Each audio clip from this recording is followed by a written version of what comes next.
सूरज ढल रहा था। आसमान सिंदूरी रंग में रंगा हुआ था।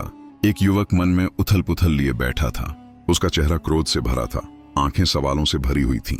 उसने पूछा, कोई तुम्हारा अपमान करे फिर भी तुम शांत कैसे रह सकते हो?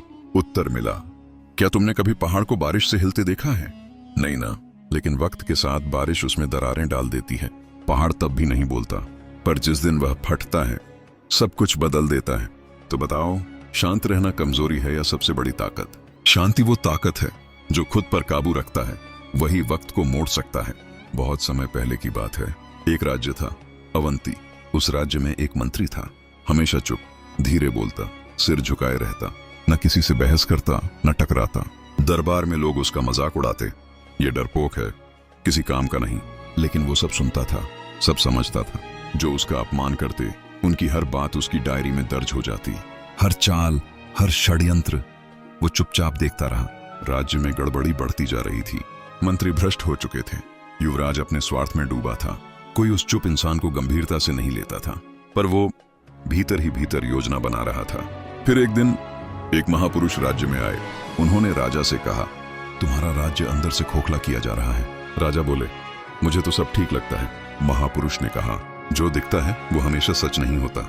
भरोसा करो उस पर जो सबसे कम बोलता है, क्योंकि वही सबसे ज्यादा देखता है।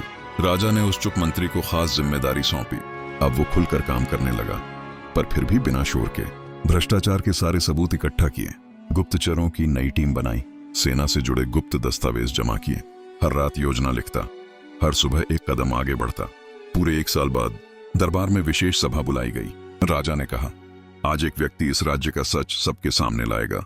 वो चुप मंत्री आगे आया, हाथ में दस्तावेजों का ढेर था। धीरे से बोला, जो आज मुस्कुरा रहे हैं वही इस राज्य के गद्दार हैं। एक भ्रष्ट मंत्री चिल्लाया, ये झूठ है, ये तो बोलता तक नहीं। चुप मंत्री ने पहली बार जोर से कहा, मैंने जवाब नहीं दिया। इसका मतलब ये नहीं कि मुझे जवाब नहीं आता। जब तुम बोल रहे थे मैं देख रहा था, जब तुम हंस रहे थे मैं सच्चाई लिख रहा था। अब वक्त आ गया है तुम्हारे चेहरे से नकाब हटाने का। पूरा दरबार सन्न रह गया। सारे सबूत सामने थे, षड्यंत्र, घोटाले, गद्दारी। राजा ने सभी दोषियों को सजा दी और उस चुप मंत्री को राज्य का प्रधानमंत्री बना दिया। राजा ने कहा, आज समझ आया, असली ताकत तलवार में नहीं मस्तिष्क में होती है। उसने जवाब दिया, जो शांत है वो कमजोर नहीं, वो बस अपने सही वक्त का इंतजार कर रहा होता है। दोस्त, शांत व्यक्ति को कभी कमजोर मत समझो। वो बाहर से स्थिर लगता है, पर भीतर ज्वालामुखी बन रहा होता है। जो ज्यादा बोलते हैं वो सबको दिखते हैं, जो चुप रहते हैं वो सबको देखते हैं। यही चाणक्य नीति है।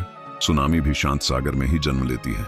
शांति की गहराई परिवर्तन की सबसे बड़ी ताकत है। जय हिंद, जय भारत। अगर ये बात दिल तक पहुंची हो तो लाइक करो, शेयर करो और कमेंट में लिखो, शांत रहूंगा पर कमजोर नहीं। मिलते हैं अगली कहानी में।